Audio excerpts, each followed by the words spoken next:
എനിക്ക് ഏറ്റവും പ്രിയപ്പെട്ട കറി അവിയൽ. പോഷകങ്ങളാൽ സമ്പുഷ്ടം. ചേന, നേന്ത്രക്കായ, ക്യാരറ്റ്, മുരിങ്ങാക്കോല്, പയറ്, വെള്ളരി, ഇളവൻ, കക്കിരി എന്നിവ നീളത്തിലരിഞ്ഞ് വെളിച്ചെണ്ണയിൽ ഉപ്പും മഞ്ഞൾപ്പൊടിയും ജീരകപ്പൊടിയും ചേർത്തിളക്കി മൂടി വച്ച് ഇളം തീയിൽ വേവിക്കുക. പകുതി വേവാകുമ്പോൾ തൈര് ചേർത്തിളക്കി നന്നായി അടച്ചു വെച്ച് നന്നായി വേവിക്കുക.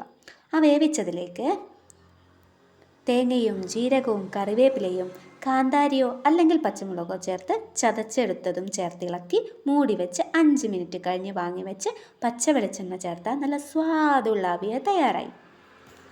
നല്ല ചൂട് ചോറും അവിയലും കൂട്ടി കഴിക്കാൻ എന്ത് രുചിയാണെന്നോ.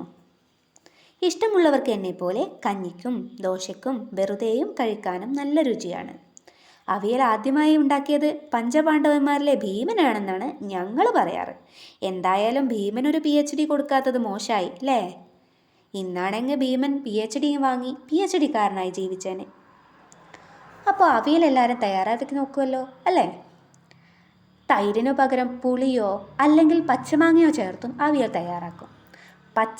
കാന്താരിയോ പച്ചമുളകിനോ പകരം വറുത്ത ചുവന്നമുളക് ചേർത്തും അവിയൽ തയ്യാറാക്കും. ബീട്രൂട്ട് ഇട്ടുണ്ടാക്കിയാൽ പിങ്ക് അവിയലായി. അങ്ങനെ പലതരത്തിൽ അവിയലുണ്ട്. എന്നാൽ എനിക്ക് ഏറ്റവും പ്രിയപ്പെട്ടത് തൈര് ചേർത്തുണ്ടാക്കുന്ന അവിയലാണ്.